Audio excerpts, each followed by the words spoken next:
Hi everyone, Vickie Verley here, Rock and Roll Prophetess. I'm going to do the chart for the full moon, which is November 25th, 2015, 5:44 p.m. Eastern Time. I know this looks different. I finally installed my software on my big computer, and I'm going to have to do a lot more tweaking. I don't like a lot of color.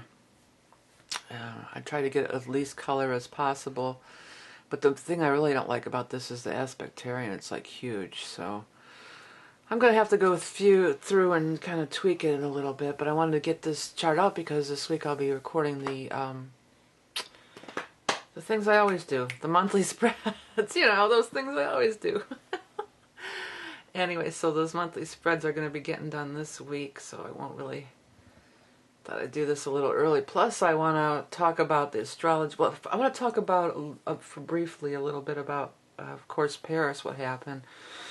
And yes, we got to pray for people and stuff. But what I was picking up, I wanted to get this out here. It has subsided somewhat, but in the last couple days, I'm recording this on Sunday. And it happened on Friday the 13th. That's another thing. 9/11 happened on 9/11. And I believe that was planned because 911, that's our emergency, right? And then you get to this one, Friday the 13th. I don't know if anybody's brought that up yet, but I think that's no accident either. That because it was superstition. Friday the 13th is bad luck, and 13 is evil number or bad luck, and all that kind of stuff. So I think that was part of it too. But secondly, about the praying thing. Here's what I get on this. I feel like these souls, and it could just be the people who survive too, but they're still in fear, they're still in trauma, they're still in,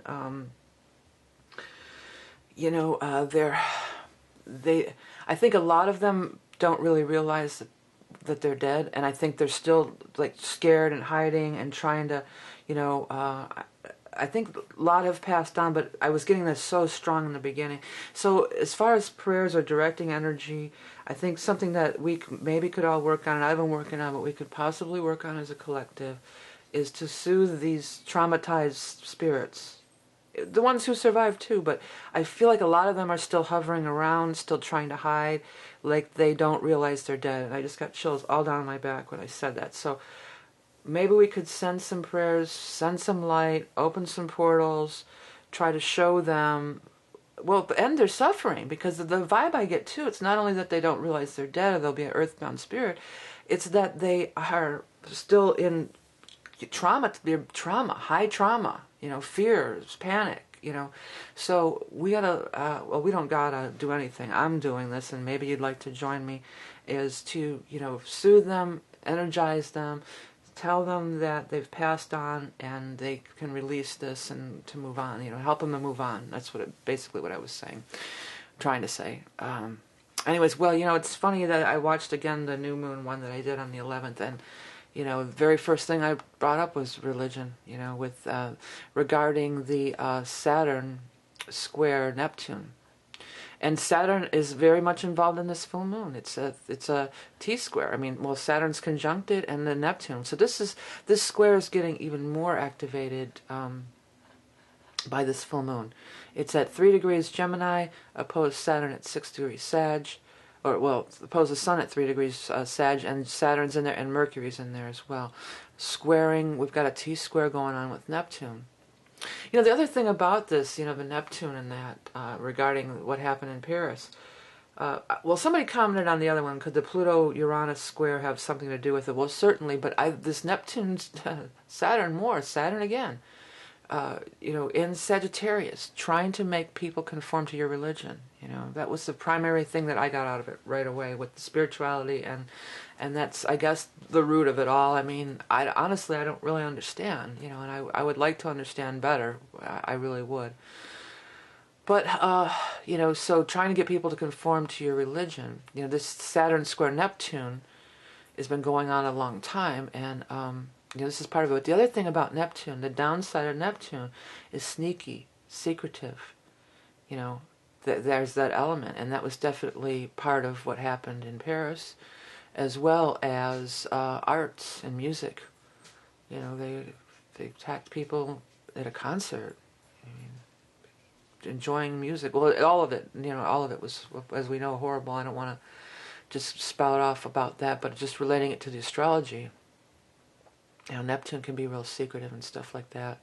You know what? Neptune also rules. This is something I thought of after I did the new moon video, and I discussed this Saturn Neptune. It was the first time I really took a look at it.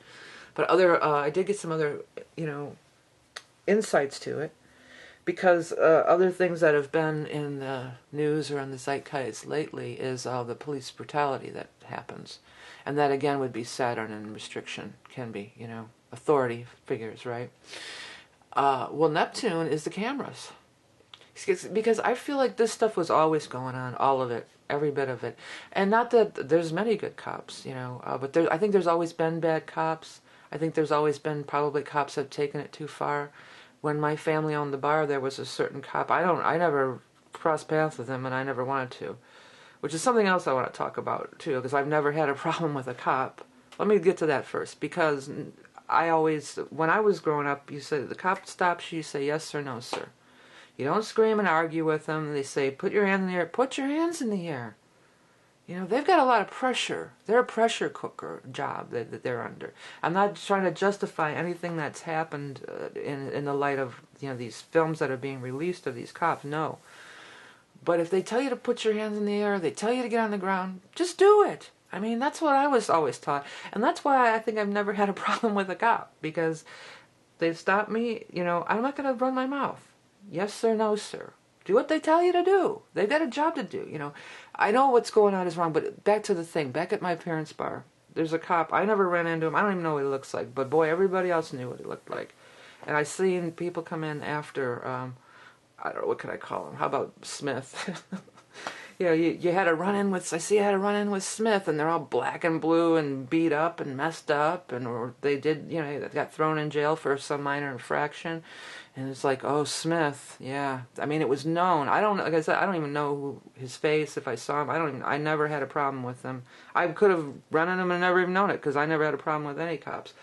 But I've seen plenty of people, and it was well known in the neighborhood around my parents' bar, Oh, Smith, you better, I got pulled over by Smith. Oh, that's why he's all beat up and messed up, So it's not funny, but that's just a little example of, I think that there's always been certain cops that have had what do you call that, a trigger, got triggered too easily and took things overboard. The reason that it's bubbling up and coming about now is because of Neptune. We have cameras everywhere. Everybody's got a camera on them at all times.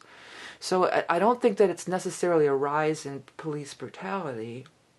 I think it's just a rise in things getting captured on film. And I'm not, there's, like I said, many good cops, and we rely on cops to keep order and keep peace. And the cops were the heroes in that Paris thing, if you saw some of that footage, But there's always bad apples in everything, in every walks of life. So that was a point I wanted to make. I think it's more that it's the Neptune that we have the cameras, not that it's any more prevalent than it ever was.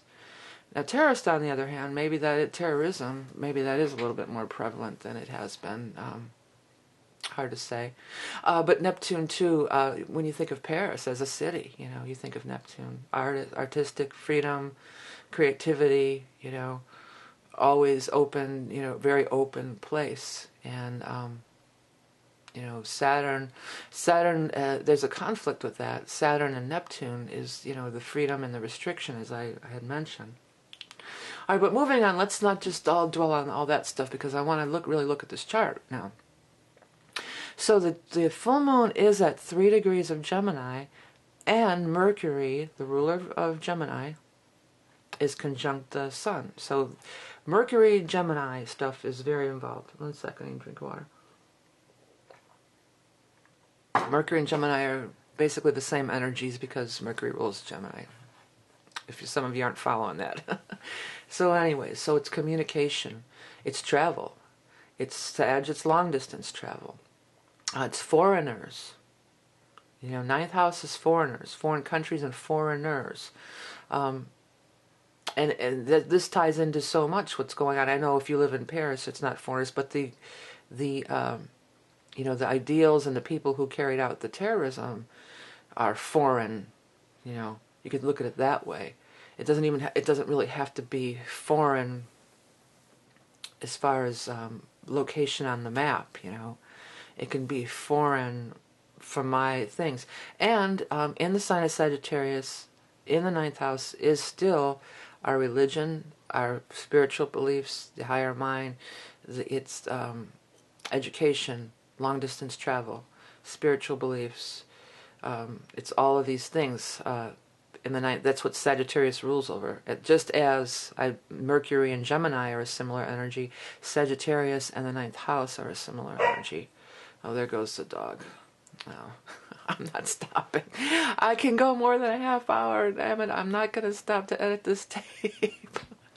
No matter what happens. Well, maybe not no matter what happens. But anyway, so yeah. And Mercury is the third house by that same token. Mercury, Gemini rules the third house. So anyways, back to this. So it's communicating. It's expressing ourselves. I feel because it's an opposition and it's a square, we may not be able to articulate and express. Because everybody's touched by this. Everybody around the world, we're all touched by this. I forgot I wanted to say something in French, and my French is so rusty. But I'm French heritage, really. That's my people. You know, I'm a French heritage. Well, partially. My father's side, you know, my grandfather's side. But, you know, those are my people. But even if they weren't my people, I mean, everybody's touched by this, right? And the ninth house is like that, you know. It's all around the world. It's we're all touched by this and horrified by it and every other emotion. But we're all affected by it. And the sun, our heart, you know, it puts an ache in our heart. You know, Saturn's on the sun here. Saturn's kind of, you know, I don't know. I don't know really what it is, but there's a correlation there somewhere. But I don't know, you know. So as a collective, this is a collective thing. We're all reeling from this. And we're all... See, we want to have, if the Neptune wasn't in the picture, I mean, maybe we could have real clear and concise, some real discussions about our differences, about our different religious beliefs, or whatever the root of all this is, you know. Because that's what I just don't really get. What is the root of all this? And I posted something online, and all I got was, oh, it's just because they all are evil haters, and, you know, we're going to get our guns, and blah, blah, blah. It's like, oh, please.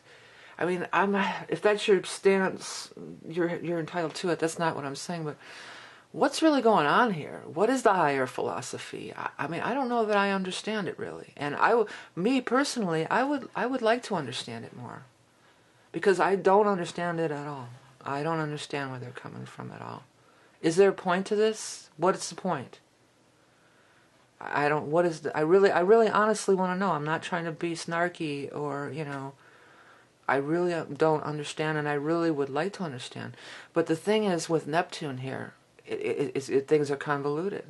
So even people who would try to have an open dialogue about it, Mercury, communication, ninth house, spirituality, you know, Neptune's fogging everything up. Neptune's fogging everything up, and maybe we're not expressing ourselves clearly.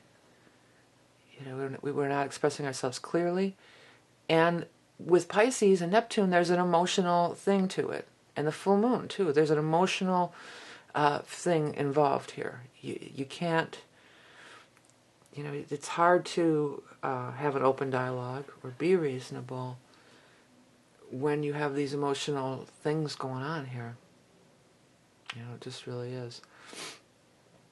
We've got Vesta conjunct the South Node over here in Pisces too, and while we're here about the Pisces, this has, by this time, I think it has already too, at the time of recording this, the nodes have transited. They've made the transition into Virgo and Pisces at critical degrees still, 28, 52, so we're still real high up there in critical degrees.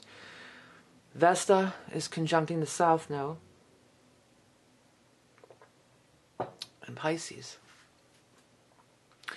So this is all Neptune. This is Neptune's energy. Just as Mercury and Gemini, all the stuff I said, Neptune and Pisces here. because this is its own thing. So not only is Neptune in Pisces, but Neptune, this is the influence of Neptune, all this stuff here, including Chiron, the South Node, and Vesta. You know, it just feels like a giant muckety-muck to me. It just feels like a bunch of murky, monkey water. You know, mucky water? Monkey water? Maybe it's monkey water. Like, you know, just muddy water. Just like things are unclear. And it, like, I want to use the word cesspool even. You know, it feels just real... I just see like a dark, murky, muddy, slushy, polluted, convoluted vibration around this. It doesn't have to be, you know, it doesn't have to be. And with the South Node, that is the past. You know, that's where we don't, the South Node's where we've been. The North Node is where we're going. And Jupiter is there. It's not in conjunct yet, but it's going to get there. It'll be, because Jupiter's moving up and nodes are moving back. They're gonna meet real soon. You know, as this comes into orb, and when it hits the conjunction, I feel like we could all have like really clarity about our path in life, or you know, in Virgo too, the path to heal, because Virgo is the healer. Chiron's the wounded healer, but Virgo's the healer. That's the 6th house. It's the healer. It's the healer of Mother Earth, and I would, you know, include all its inhabitants too, of Gaia, Pachamama.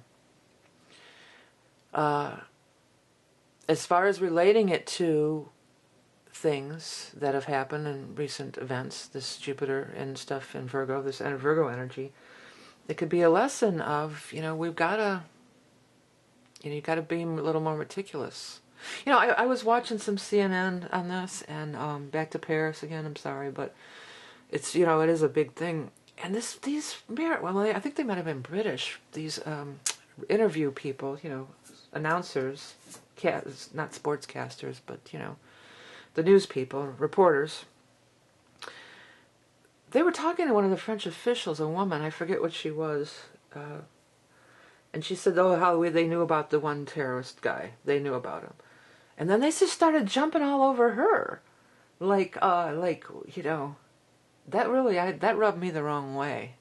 It's like, get out, you know, get off of her back. But what she would base, in a nutshell, what she was saying was that, like she, you know, trying to blame her for this. You know, everyone, quit looking for somebody to blame, just in general. I know this isn't in the chart. That's just something that, you know, quit looking for something to blame. And that's Virgo. Virgo, let's look for solutions. Let's not, you know, we don't need to waste time pointing fingers and blaming everybody. Virgo's like, roll up your sleeves and find a solution. But also, Virgo is pay attention to details. You know, and I'm sure she feels terrible about it, the French politician. But that's something that we will, you know, everyone should be. We're going to have to be more cautious and more detail-oriented, and not let these kind of things kind of slip right through. Neptune, under the veil of Neptune, of illusions, and you know, and we might have to really buckle down a little more. But it's details. It's fine details. It's you know, I'm seeing like, you know, files and files and files of whatever data. I don't know. I'm not sure what it is, but it's like meticulous stuff. Let's put it that. It's meticulous stuff, and I think that that's where we've really got to go with this. You know, to kind of, because the Neptune is heavy Neptune. People can hide under Neptune energy. It makes it easy for people to hide. It makes it also easy for us not to want to look at things too, a lot of times. And that could just be anything, but applying it to, say, what's happening in the world. You know, maybe people see things and they don't want to, you know, they just, oh no, that was nothing. You know, keep walking, ignore it. You know, so maybe we have to be a little more alert and aware. But when Gemini is definitely about being alert and aware, too, in your surroundings, 3rd house, your neighborhood, your everyday activities, you know, kind of being alert mind, having your mind alert. But, you know, this is about healing more than anything. That's the biggest vibe I get from Virgo energy. I think of Virgo, I still got sixth house, I think of Virgo, healing. I mean, there's a long list of things, but that's the number one key word that I associate with Virgo. So again, I talked about the drugs last time. That's going to be something that's going to be coming up right now, too. But healing, Neptune, it's like our consciousness. It's our spirits. It's there's a different kind of healing, too. And, running, getting guns and stuff, yeah, okay. That's fear, and maybe fear is a justifiable emotion and these kind of things. But energetically, I wish somebody would come up with some big, I hope they do, and I hope somebody will. We should come up with some, like a noon thing, such and such date at noon or wherever, and just pour on the love. Because Neptune's love, too, It's definitely love. Pour on the love, pour on the healing, pour on the energy to move these trapped souls along, because the changes that are going to come about through Saturn and Neptune squaring are going to come from within and not be an outward expression at all, I mean, yeah, maybe we're changed by this, but I don't know that this is going to change the world. Or what is their cause? I don't know that this is going to go anywhere to further convert people to their cause, whatever their cause is, and I honestly do want to know. I don't get it. But, so these outward actions, are they really furthering people to come along your way? I don't know. But this inward stuff, I know it, and it's so, hippy-dippy, and people are going to maybe outraged, but, really the inner, if we all join together in raising the vibration, honestly, that can have an impact. It can. I'm not saying it's going to cause all the world powers, and I'm going to go just, not be in the world. I'm not trying to be totally airy-fairy here. But I'm saying I think that's how this is going to happen. And another thing about Saturn in Sagittarius as it relates to religion, and not any particular religion, but all religions, is Saturn is the forefathers. It's the tradition. This is the way we've always done it. This is the way it's always going to be. And, religion has not been allowed to grow and expand. We live in a growing and expanding universe. And that's why science progresses, the arts progress, everything progresses. It's what religion has not been allowed to progress. Saturn. It's, time-honored tradition. And we live in an expanding universe. And everything is expanding. And spirituality cannot expand under the, the reigns of Saturn and religion. I shouldn't say religion hasn't. Religion has stopped spirituality from expanding and progressing. Finally, in the Catholic religion specifically, the Pope's finally, waking up a little and changing some things. But, I tell people who are so hell-bent on religion sometimes, I always say, well, would you want to go by the medical practices of 2,000 years ago? Yeah. If you were seriously ill or somebody that you loved, would you want to? Would you want to be treated in a medical way, like they would have treated you 2,000 years ago? Hell no. Because medicine has been allowed to advance. So I'm a very spiritual person. I know that's so cliche. Oh, I'm not religious, I'm spiritual. But I mean, if you watch the stuff I put on YouTube, I am. But, I've never, I don't see why that has to, I think that's religion has really held it back. And not that there couldn't be different religions. And by the same token, like Saturn, people who are atheists and think all spirituality is bullshit, that's because of religion. They think spirituality is bullshit because they think religion is bullshit. And I think that we as a people, maybe we've outgrown religion in a lot of ways. But that doesn't mean that we should abandon our spirituality. I think we have to find a new and that's what we're doing. We have to find a new kind of spirituality. You know, we don't have to throw away our spirituality, but I think all structured religions, every single one of them needs some revision and needs some updating and needs some expansion. Which Saturn, well, Saturn could be forcing us to really take a look at that too. And as I always say with the Saturn transit, I think that those are some of the things that are going to be bubbling up as Saturn transit. You know, it puts pressure on, and its foundations. Like I always say, if Saturn's going through your chart, it's like a big brick of cement, and if something's too weak to withstand the pressure of it, it'll crush it. You know, there's things that leave and exit under Saturn transits, definitely. But secondly, Saturn's not going to leave you there with nothing, because it rules the bones in your body. It rules the structures. There'll be a new foundation laid, you know, in its place. Saturn won't leave you hanging with nothing there, you know. So there needs to be revisions. I'm not calling out any specific religion. I'm not. You know, I think all of them have good truths in them too. Every single one has some good truth, you know, in there. You know, that we have a soul, you know, and there's lots of good stuff. And prayer. Prayer is definitely a very, very powerful thing, and I've seen prayer work time and time and time and time again. Even last year when I was in the hospital, I was doing bad, and you know, one of my cousins got a hold of everybody in my family, and there's some praying Mother Hubbards, man. They start praying, and I felt better. I mean, and I didn't even know that, and she called me, and she says, I go, you know, I'm really feeling a lot better now.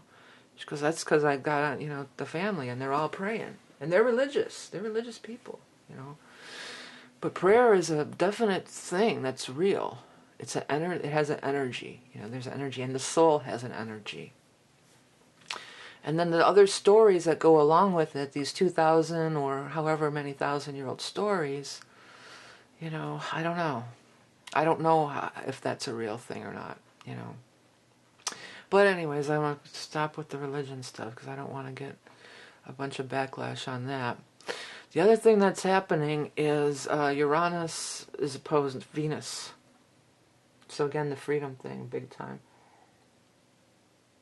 You know, on a mundane level, relationships could be ending. Some people's relationships could be ending.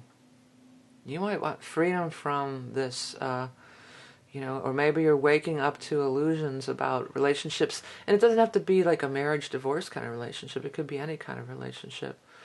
But with Venus, sometimes it's people that we love, or things that we love. But Uranus is freedom from that. I want freedom. In Aries, this is a loose cannon here. You're not going to tell me what to do. This is a teenage kid.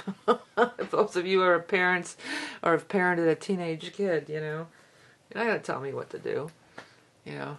And all the love in the world's not going to do that. So it's not. Maybe it's not a great idea to try to tell anybody what to do. I mean, and that's the same thing with the Saturn in that too. Because I don't know that it's going to help. Is it going to really help anything? Do they think by bombing those theaters and everything they did, do they think everybody in France is now just going to all of a sudden join their side? Or I guess that's not what they're after. I mean, they want to take it by force, but I don't know. I just don't know, honestly. Yeah, and then that Pluto-Uranus thing is going to be closing in tighter and tighter. And we're all real familiar with that energy. But again, with Venus, it could be freedom from people you love. Again, with Saturn, too, this is the family. This is the family of origin. This could be like, you know, your ancestors and stuff like that. So I think for a lot of us, and we love them, right? Venus, we love our ancestors. We love their grandparents. They were great people, and they loved us and nurtured us, hopefully. And there's a lot of good things, hopefully, that we could say about them. But again, Uranus is taking us into the future. My great-grandfather, who I originally lived in this house that I live in, he wouldn't ride in a car. Called it the machine. And I remember this. This is when I was a little kid. This is like in the 60s. He would not ride in a car. So, now we ride in cars. So this is like progress. Uranus is like we move forward, we expand, we change, we evolve, we move into the future. We're not harnessed to the past, tethered to the past. Blast off. 10, 9, 8, 7, 6, 5. Off we go, man. Blasting off into the future. And like, I don't love my grandfather any less my great-grandfather, because he wouldn't ride in a car. And, I don't think any less of him because of that, or love him any less, It just because you want to break free and go in a different direction doesn't mean that you aren't, you don't love your ancestors or your people or your whatever, It doesn't mean that. You don't. It means that you're finding your individualism. Uranus in Aries is all about finding your individualism, and thinking from yourself and being who you truly were. That's another thing, because in those days we had to all be, and ninth house is, education, Sagittarius, ninth house, all this stuff here.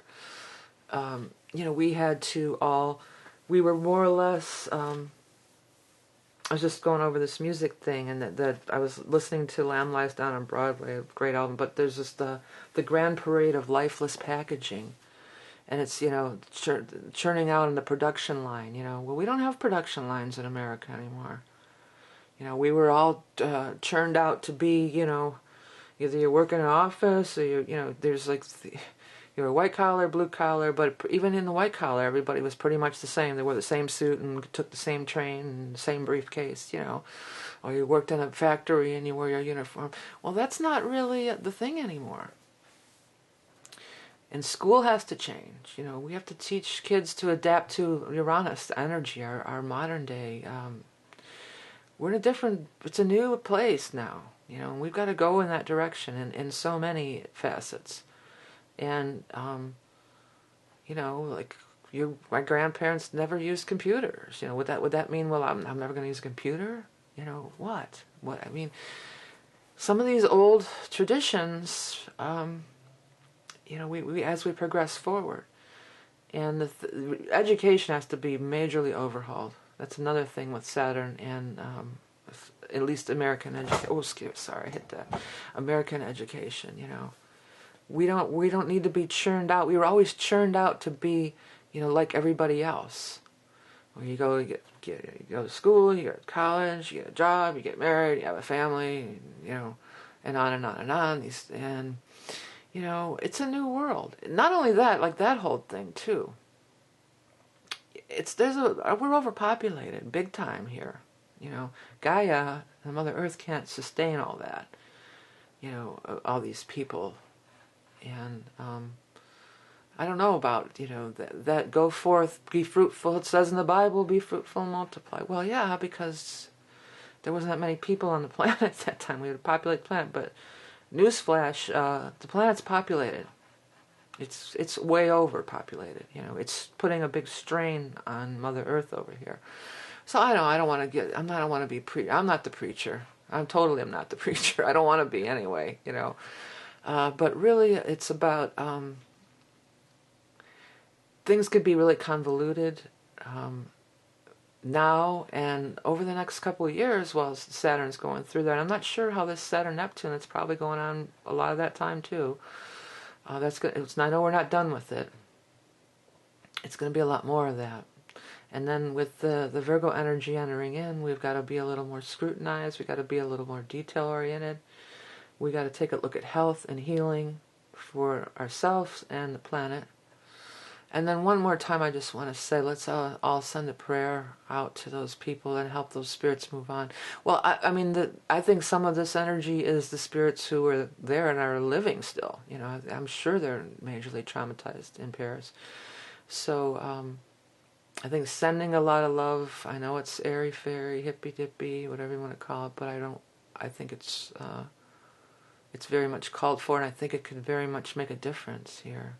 Because they need calming. There is a cloud of chaos still looming over there. And I feel like they're still being tortured, and they don't realize really what's happened some. So I think if we could all pitch in and help them with that, that would be awesome. And if anybody wants to come up with a date for a massive worldwide prayer thing, I'm in. Let me know. I'm definitely in, okay? But anyways, yeah, as far as the chart, more to come. More to come. Things are coming to a head. More to come. More, maybe just digesting of the aftermath and stuff like that. Okay, hey everybody, I'll be posting this on Facebook. I finally got a Facebook page together, and so I'll be posting. A lot of you say you don't do Google Plus or whatever, so if you follow that page, I'll put a link below. If you follow me on Facebook now, you can find out when everything's there. Or even a better way is always just to subscribe to my channel. Then you'll never miss a exciting forecast that's coming up. Be sure to check out. Oh, if you like, I'm doing those esoteric past life readings. That's all on my. You can find all links to everything below this video, and in the info section there should be a link to the order page with everything and the subscribe thing underneath.